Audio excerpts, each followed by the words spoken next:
पहले हम लोग रेखा गणित के बारे में पढ़ेंगे। देखिए रेखा गणित क्या होती है। रेखा गणित का काल उत्तर वैदिक काल माना जाता है। मतलब आदि काल उत्तर वैदिक काल होता है, वो रेखा गणित का काल माना जाता है। सुलभ शास्त्र के अनुसार में जो उल्लिखित है, इस काल के प्रसिद्ध गणितज्ञ थे आप स्तंभ, कात्यायन, बोधायन, इस प्रकार के ये इसके गणितज्ञ रहे। पाइथागोरस से पूर्व के कर्ण स्क्वायर बराबर आधार स्क्वायर प्लस लंब स्क्वायर का ज्ञान इनको ही था, जिसका नाम था बोधायन। ये जो बोधायन व्यक्ति था, बोधायन नाम का व्यक्ति था, इसको ये पाइथागोरस प्रमेय का ज्ञान था। कर्ण स्क्वायर बराबर आधार स्क्वायर प्लस लंब स्क्वायर होता है, ये इसको पहले ही पता था। फिर ये धीरे धीरे बोधायन के बाद ये पाइथागोरस आया, उसने अपने नाम पर रख दिया ये प्रमेय, कर्ण स्क्वायर बराबर आधार स्क्वायर प्लस लंब स्क्वायर। अब देखिए बीजगणित के बारे में बात करते हैं। बीजगणित का काल है वो है पूर्व मध्य काल। कौन सा काल है? पूर्व मध्य काल। देखिए भगवती सूत्र जैनियों का एक प्रसिद्ध ग्रंथ है। आपको पूछा है कि भगवती सूत्र किसका ग्रंथ है, तो ये जैनों का ग्रंथ है। ठीक है, इसका सबसे पहले बीजगणित का अध्ययन का कौन से ग्रंथ में किया गया? सबसे पहले इस ग्रंथ का अध्ययन भगवती सूत्र नामक ग्रंथ है। भगवती सूत्र ये ग्रंथ है, और वो ग्रंथ किसका है? जैनों का ग्रंथ है। जैनों का एक बहुत ही प्रसिद्ध ग्रंथ है, जिस अपने ग्रंथ का नाम है भगवती सूत्र। इसका काल पूर्व मध्य काल माना जाता है। उसके बाद अपने गणित की शाखा है, उसका नाम था त्रिकोणमिति, ट्राइजियोमेट्री। इसका नाम है ट्रिगोनोमेट्री इंग्लिश में।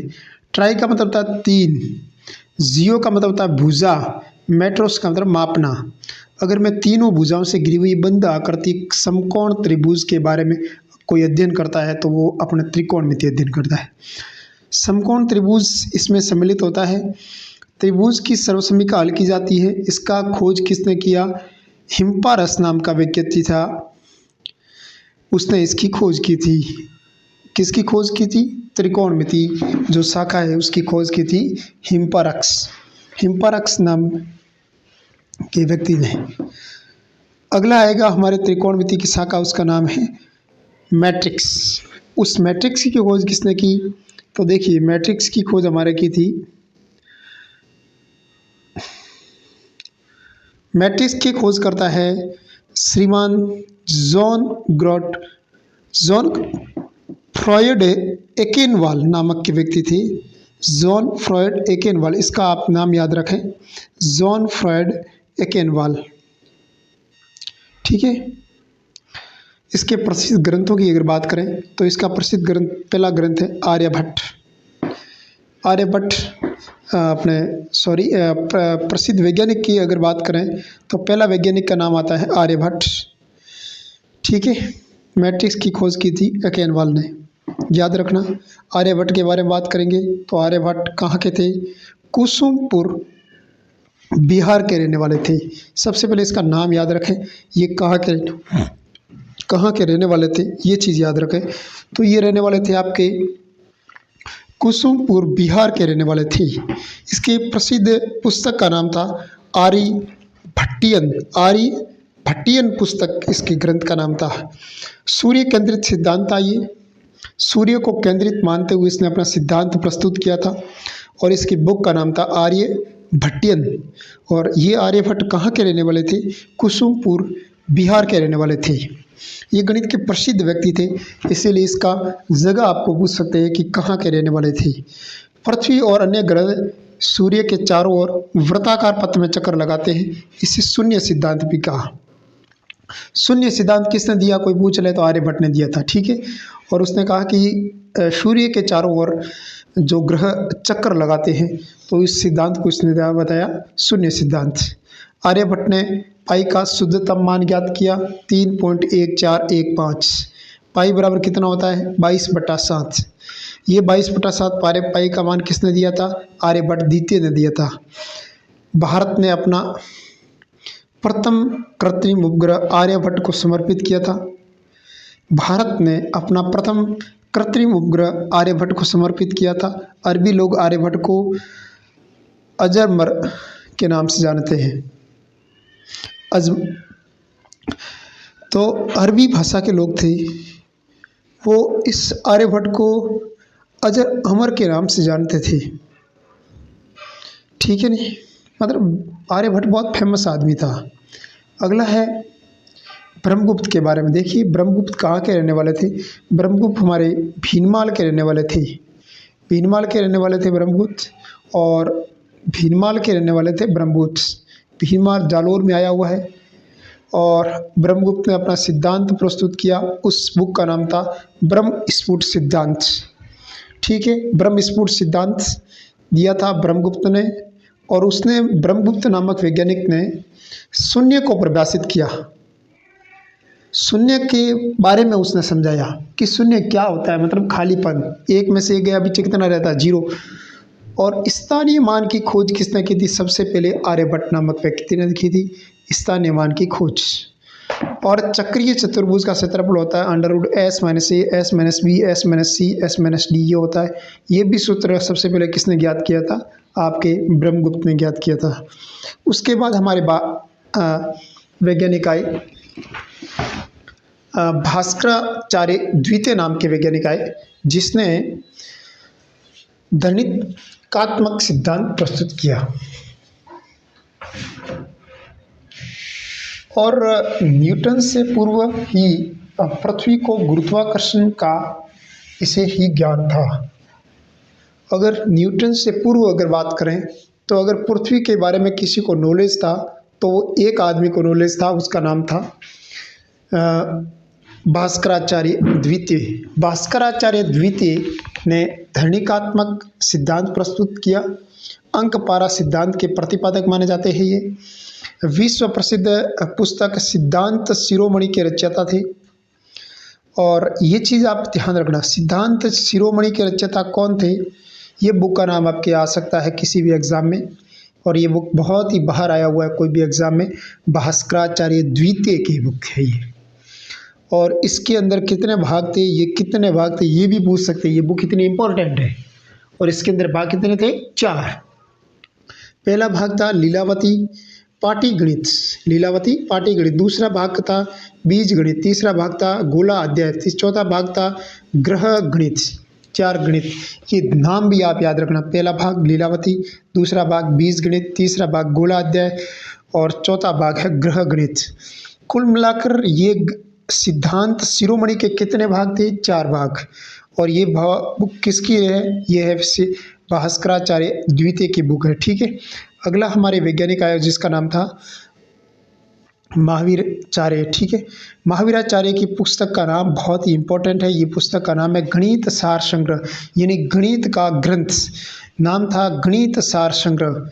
किसका बुक है ये? महावीराचार्य की बुक है।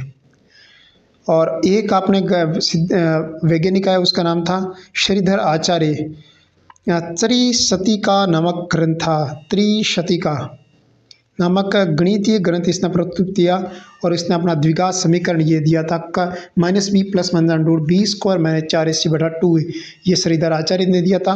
तो हमारे पीछे लास्ट में एक वैज्ञानिक था जिसका नाम है स्वामी भारती कृष्ण तीर्थ। ये वैदिक ज्ञान की प्रतिपादन या मानस गणित नाम से जाना। वैदिक गणित का अन्य नाम है मानस गणित। उस मानस गणित है उसके प्रतिपादक कौन थे? स्वामी भारती कृष्ण तीर्थ। इन्होंने वैदिक गणित में 16 सूत्र दिए और 13 उपसूत्र दिए। अगले बात की बात करें, वैदिक गणित में उसने 16 सूत्र बताए और 13 उपसूत्र बताए। ठीक है, उसके बाद हमारे गणितज्ञ आए रामानुजम आयंगर। आधुनिक गणित थे, इन्होंने आधुनिक गणित लिखी। 22 दिसंबर 1887 में इनका जन्म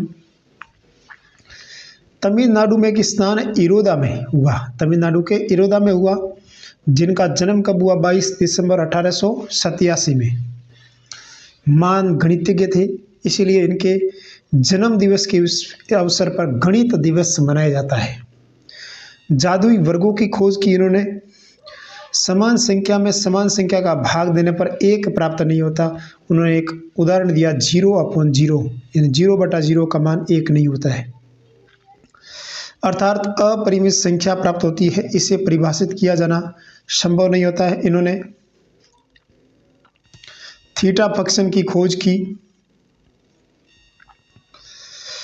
पृथ्वी के भूमध्य रेखा के सापेक्ष परिधि का मापन रामानुज ने किया था।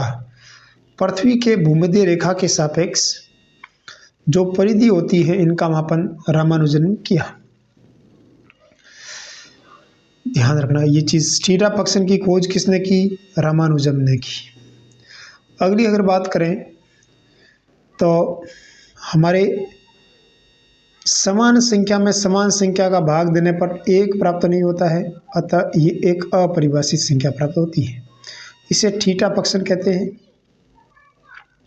पृथ्वी की भूमध्य रेखा के सापेक्ष परिधि का मापन रामानुज ने किया था। राष्ट्रीय गणित दिवस 22 दिसंबर को रामानुज के जन्म दिवस पर मनाया जाता है। गणित का स्वर्णिम काल गुप्त काल या मध्य काल को माना जाता है, ये बहुत इंपॉर्टेंट है। गणित का स्वर्णिम काल किसे माना जाता है? गुप्त काल कहो या मध्य काल कहो। विदेशी गणितज्ञ कौन कौन थे? एक थेल्स था, एक पाइथागोरस था, एक आपके यूक्लिड था, गाउस, आर्किमिडीज, ये नाम के विदेशी गणितज्ञ थे। ठीक है। सम या विषम संख्याओं का वर्गीकरण किसने दिया था? पाइथागोरस ने। वही पाइथागोरस था जिसने कर्ण स्क्वायर बराबर आधार स्क्वायर प्लस लंब स्क्वायर दिया। इन्होंने ही सम और विषम संख्याओं का वर्गीकरण बताया। और यूक्लिड नाम के वैज्ञानिक थे, इन्होंने एक बुक लिखी। ये बुक बहुत इंपॉर्टेंट है, कई बुक्स यूक्लिड की बुक है ना, ये एग्जाम में आई हुई है कई बार। एलिमेंट नामक बुक प्रसिद्ध एक गणितीय ग्रंथ है जिसका नाम है एलिमेंट। ठीक है, एलिमेंट नामक गणित है का ग्रंथ है। 74वें नंबर पर पाइथागोरस पर में उल्लेखित है। यूक्लिड के जो ग्रंथ है एलिमेंट, ये पाइथागोरस पर में यूक्लिड के ग्रंथ पर है। और यूक्लिड का ग्रंथ है जिसका नाम कितना नंबर पर है? 74वें नंबर पर है। तो उन 74वें नंबर पर है एलिमेंट नामक बुक है। अगली अगर बात करें तो उसके बाद हमारे पास आए गाउस। गाउस ने चुंबक के बारे में बताया। और उसके बाद हमारे पास आए आर्किमिडीज। पाई का मान सर्वप्रथम आर्किमिडीज ने निकाला। ध्यान रखना, पाई का मान 22/7 या 3.14 होता है, ये मान आर्किमिडीज ने बताया।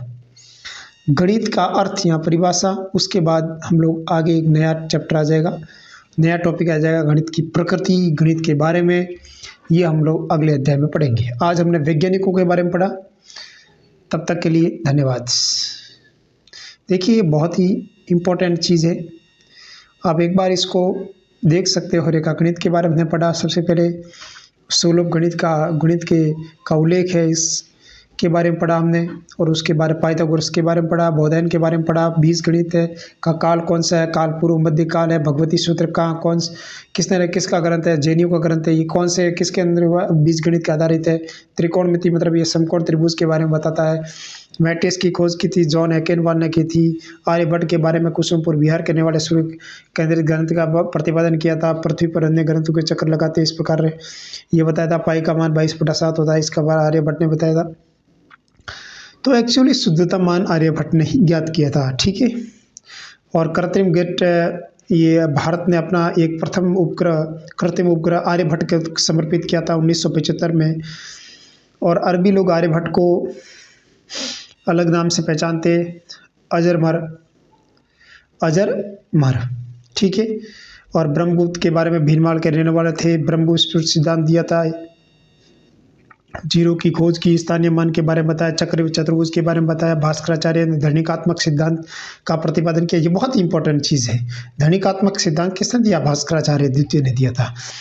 न्यूटन के गुरुत्वाकर्षण सिद्धांत पर आलेखित है। और धनिकात्मक का अंक पारा सिद्धांत के प्रतिपादन भास्कराचार्य द्वितीय है। इसकी एक प्रसिद्ध पुस्तक है जिसका नाम है सिद्धांत शिरोमणि के 4 भाग है, जिसका नाम है, पहला का नाम लीलावती पाटी गणित के नाम से जाना जाता है। बीज गणित, गोला अध्याय और ग्रह गणित के नाम से जाना जाता है।